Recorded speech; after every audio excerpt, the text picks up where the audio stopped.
Welcome to ஆராஸ் kitchen. நம்ம இன்றைக்கி carrot halwa எப்படி பண்ணலான்னு பார்க்கலாம். நான் இன்றைக்கி 1 கிலோ கேரட்டை நல்லா கழுவி தோல் சீவி எடுத்து வச்சுருக்கேன். என்னோடய சேனல் பிடிச்சிருந்ததுன்னா லைக் பண்ணுங்கள், ஷேர் பண்ணுங்கள், சப்ஸ்கிரைப் பண்ணுங்கள். இப்போது 1 கிலோ கேரட்டையும் நல்லா இந்த மாதிரி துருவி எடுத்துக்கோங்க. இப்போ ஒரு பெரிய கனமான பாத்திரத்தில் நான் இன்றைக்கி குக்கர் எடுத்திருக்கேன். ஏன்னா வேக வைக்கிறதுக்கு இது சௌரியமாக இருக்குங்கிறதுக்காக 2 ஸ்பூன் நெய் விட்டு ஒரு கை முந்திரி போட்டு நல்லா செவக்க வறுத்து எடுத்துக்கோங்க.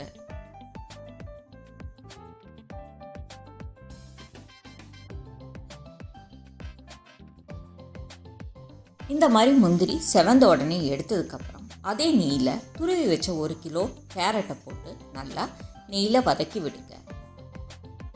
நெய்யில் ஒரு 5லேருந்து 7 நிமிஷம் வரைக்கும் நல்லா பொறுமையாக வதக்கி கொடுங்க. எல்லா இடத்துலையும் நெய் படுற மாதிரி நல்லா பொறுமையாக நிதானமாக பண்ணுங்கள்.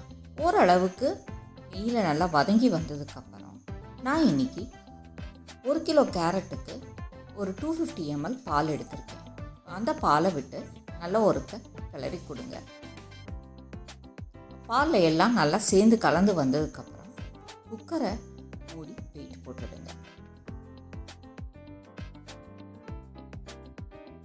ஒரு விசில் வந்த உடனே குக்கரை அணைச்சிடுங்க. இப்போ ஸ்டீம் அடங்கினோடனே குக்கரை திறங்க. இப்போ பாலில் நல்லா கேரட் வெந்திருக்கும். கேரட்டை நல்லா இந்த மாதிரி மசிச்சு கொடுங்க. இப்போ திரும்பி அடுப்பை ஆன் பண்ணிக்கோங்க. நீங்கள் பால் லைட்டாக வத்த விடுங்க. நல்லா அது வரைக்கும் கிண்டி கொடுங்க. நீங்கள் இன்றைக்கி நான் கேரட்டில் குங்குமப்பூவோ ஏலக்காவோ எதுவும் சேர்க்கலை.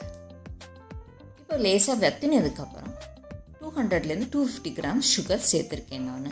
இப்போ அதையும் நல்லா கிண்டி கொடுங்க. இந்த மாதிரி பாலோடு சேர்த்து சுகர் நல்லா கரைஞ்சி கொஞ்சம் தண்ணி ஆகும். அதனால் கொஞ்சம் நல்லா கிண்டுறதுக்கு ஈஸியாக இருக்கும் உங்களுக்கு. இப்போ 1 ஸ்பூன் நெய் சேர்த்துக்கோங்க. இப்போ நெய்யோடு சேர்த்து எல்லாம் நல்லா கிளறி கொடுங்க. தண்ணி நல்லா வற்றி கொஞ்சம் நல்லா சேர்ந்து வரும்போது அடுப்பை கொஞ்சம் சிம்மில் வச்சு நல்லா இந்த மாதிரி கிண்டி கொடுங்க. நான் இன்றைக்கி கலரிங் ஏஜென்ட் எதுவும் போடலை, அந்த கேரட்டோட கலரே தான். இப்போ இந்த மாதிரி நல்லா சேர்ந்து வந்ததுக்கப்புறம் 1 ஸ்பூன் நெய்யும் வறுத்து வச்ச முந்திரியும் போட்டு நல்லா கிளறி விட்டு அடுப்பை அணைச்சிடுங்க. அவ்வளோதான், நம்ம கேரட் அல்வா ரெடி. நீங்களும் ட்ரை பண்ணி பாருங்கள், சாப்பிட்டு பாருங்கள்.